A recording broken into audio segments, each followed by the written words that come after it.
জিম্বাবুয়ের বিপক্ষে দ্বিতীয় ওয়ানডেতে বাংলাদেশ 13 রানে হেরে সিরিজ খুইয়েছে। সামনে হোয়াইট ওয়াশের সংখ্যা। বাংলাদেশ কেন হারলো, কোথায় হারলো, সেই পরিচিত দৃশ্য। জিম্বাবুয়ে 247 করেছিল।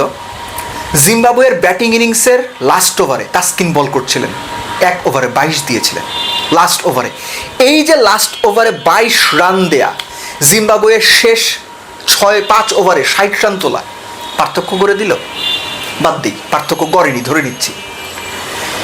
তানজিদ তামিম, তাওহিদ হৃদয় 108 বলে 80+ রানের একটা জুটি করেছেন। তাওহিদ হৃদয় 90 বলে 60 করেছেন। তানজিদ তামিম 70 বলে 57 করেছেন। আপনি 57 করে কেন আউট হবেন? আপনি 90 বলে 60 করে কেন আউট হবেন? আপনি তো নট আউট থেকে খেলা শেষ করে বের হবেন। বেন কারান, জিম্বাবুয়ের ওপেনার, 111 করে নট আউট ছিলেন। ইভান্স 6 নাম্বার বা 7 নাম্বারে নেমে 38 বলে 52 করেছেন, 5টা ছক্কা মেরেছেন, লাস্ট ওভারে 22 রান তুলেছেন। এগুলো তো আছে, কিন্তু এই যে একজন ইনিংস ক্যারি করা, আমাদের প্লেয়াররা এগুলো পারছে না। আমাদের প্লেয়ার 57 করে আউট হচ্ছেন এবং সেটাও 80 স্ট্রাইক রেটে। আমাদের প্লেয়াররা 60 করে আউট হচ্ছেন, সেটাও 90 বলে 70-75 স্ট্রাইক রেটে। তারা বল খাচ্ছেন, স্ট্রাইক রোটেট করতে পারছেন না, সময় নিচ্ছেন, 50 করছেন, উইকেট দিয়ে আসছেন, কেউ 100 করতে পারছেন না। দায়কার ব্যাটসম্যানদের, দায়কার ব্যাটিং কোচের, অবশ্যই ব্যাটিং কোচের। একটা টিম টেস্ট হারলো 2.5 দিনে, একটা টিম ওয়ানডেতে 141 চেস করতে পারলো না, একটা টিম 247 চেস করতে পারলো না। ব্যাটিং কোচের দায় আপনি দিবেন না? আগে তো প্রশংসা করেছি, আগে তো ক্রেডিট নেওয়ার চেষ্টা করেছেন না? এখন তো দায় নিতে হবে। যে দলটা Australia, New Zealand, Pakistan, West Indies টানা 4টা সিরিজ জিতেছে, প্রত্যেকটাই 3 ম্যাচের সিরিজ ছিল, প্রত্যেকটাই 2-1 জিতেছে বাংলাদেশ, সেই দল জিম্বাবুয়ের এগেনস্টে লোয়ার র্যাঙ্কড টিমের সাথে এত বাজে ব্যাটিং পারফরমেন্স কেন দেখাবে? ব্যাটিং কোচকে কাঠগড়ায় দাঁড় করান, প্রশ্ন করেন তারে, কি করতেছে সে? বাংলাদেশের ব্যাটিং 247 চেস করা উচিত ছিল। একটা পর্যায়ে মনে হচ্ছিল যে বাংলাদেশ ম্যাচটা বের করে নেবে। স্পেসিফিক্যালি নুরুল হাসান সোহান যে পর্যন্ত উইকেটে ছিলেন, তানজিদ তামিম এবং তাওহিদ হৃদয় দুজনে একটা পার্টনারশিপ গড়ার পর যখনই ব্যাক টু ব্যাক তারা আউট হয়ে গেলেন, কেউই ক্যারি করতে পারলেন না, তখন একটা সংখ্যা তৈরি হয়েছিল। সোহানের ওই 30 রান, কত 41 বলে বোধ হয় 33-34 করেছেন, এটা বাংলাদেশকে আশা দিচ্ছিল। সোহান যখন আউট হলেন, তার আউট হওয়ার ধরন, সময়টা খুব ইন্টারেস্টিং। 42তম ওভার, ওই ওভারে অলরেডি তখন 12 রান হয়েছে। সোহান তার আগেই একটা পুল খেলে 4 মেরেছেন। এনগারাভার লাস্ট বলটা শর্ট বল, তিনি আবারও পুল খেলতে গেলেন deep backward square leg, deep fine leg এবং ডিপ ব্যাকওয়ার্ড স্কোয়ার লেগের মাঝামাঝি জায়গায় ফিল্ডারের হাতে দিয়ে এলেন। তখন বাংলাদেশের জেতার জন্য 48 বল দরকার, 41 রান। খেয়াল করেন, সোহান আউট হইল, ক্যাপ্টেন মিরাজ 16 রান নিয়ে উইকেটে।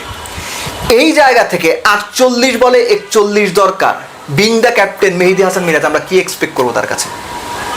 সেই তার দেখানো পুরো বড় ভাইদের মতো সবসময় এক নিয়ে টেলেন্ডারকে এক্সপোজ করবেন, মিরাজ তাই করেছেন। রিশাদের কাছ থেকে ব্যাটিং বলতে এখন বাংলাদেশ কিচ্ছু পাচ্ছে না।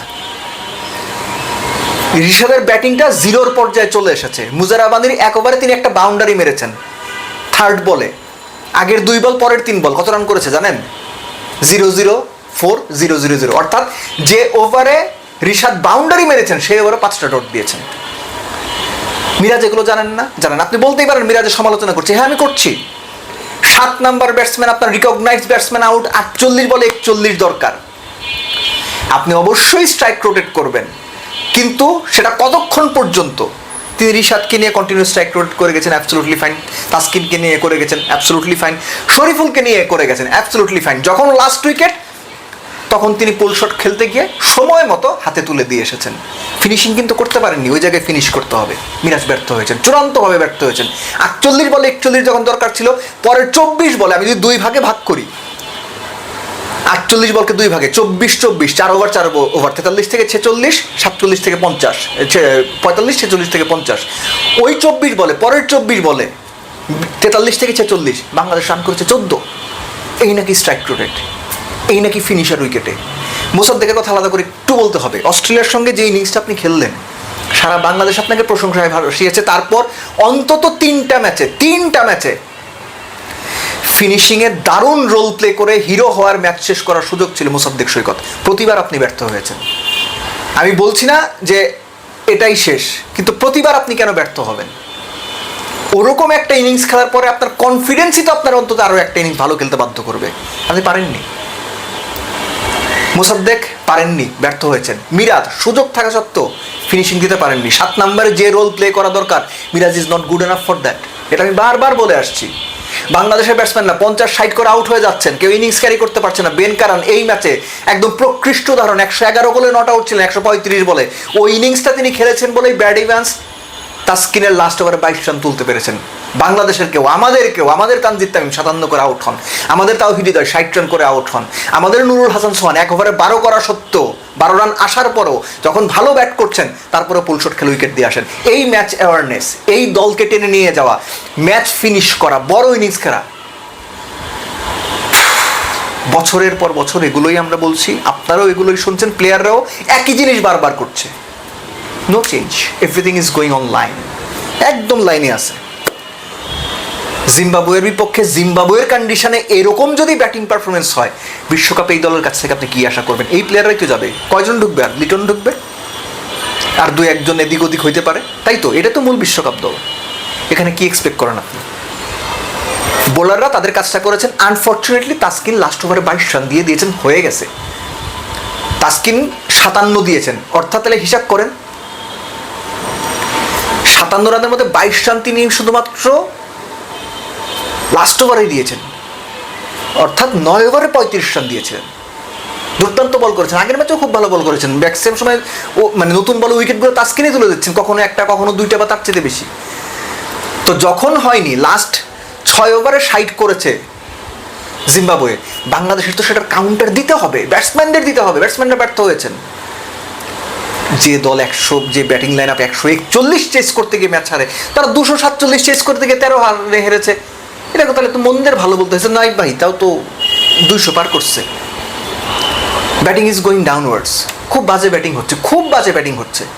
যারা স্টার্ট পাচ্ছেন, ইনিংস ক্যারি করতে পারছেন না, যাদের ফিনিশিং রোল পালন করা দরকার, মোসাদ্দেক, মিরাজরা, তারা ব্যর্থ হচ্ছেন। এন্টায়ার ব্যাটিং ইউনিট ব্যর্থ হচ্ছে, এবং ব্যাটিং আপনার পরিকল্পনার কোনো ধরনই কাজে লাগছে না। এখন বাকি থাকলো জিম্বাবুয়ের সঙ্গে white wash. Hopefully white wash ঠেকাতে পারবেন, ইজ্জত বাঁচাইতে পারবেন। যদি সেটা না পারেন, ওই যে নামের পাশে বাংলা ওয়াশ, মানুষকে বলে আমরা অভ্যস্ত। এবার আমরা নিজেদেরই বলবো, আমরা জিম্বাবুয়ের সঙ্গে বাংলা ওয়াশ হয়ে দেশে ফিরেছি।